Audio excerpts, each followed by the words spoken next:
A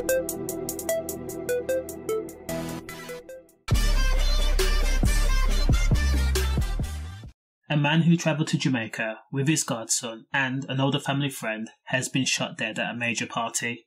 33-year-old Sean Patterson and his party had travelled to Jamaica in hopes of connecting with his dad's family, whom are believed to be well known in Jamaica.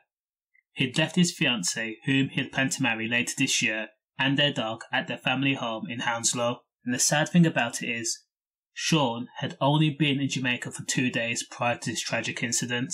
His mum, 63-year-old Mrs. Wright, was destroyed by the news, and that's understandable. In a statement, she says, "I've lost my baby. No mother should have to bury their child. He'd gone to Jamaica with my godson and one of my best friends and had only been there for 2 days. He'd been having the time of his life. He'd never been before, but sent a photo of himself jumping from a cliff in the sea and also basking in the sunshine." She went on to say that Sean has family in Jamaica through his father. They are very well to do over there and he'd hoped to meet them. Sadly, he never got the chance. Now, according to early reports, it's believed that Sean Patterson was at a New Year's party in Montego Bay.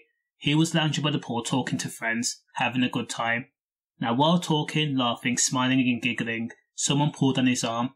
Now, the purpose of this action was not documented. We don't know why they did that, whether it was to warn Sean or to discuss something. But what Sean did was shrug that person off and carried on talking. Now, almost immediately, 4 loud shots rang off and Sean was hit in the upper body. And sadly, he hasn't made it. Now, when you think about Jamaica, you should know you have to be vigilant. There's so many gangs and people who have nothing. The poverty rate is so high, and the slightest emblem of disrespect is met with devastating consequences.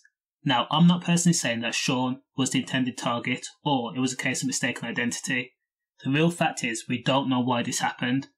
But what I'm saying is, even if you have family in Jamaica, you can't lapse in concentration in an unknown or familiar setting. Now, fingers crossed, Jamaica's police will investigate the crime seriously. After all, Sean was a British citizen, and the fact that a British man was killed in their country, it will affect tourism. Condolences. Stay safe. Safe.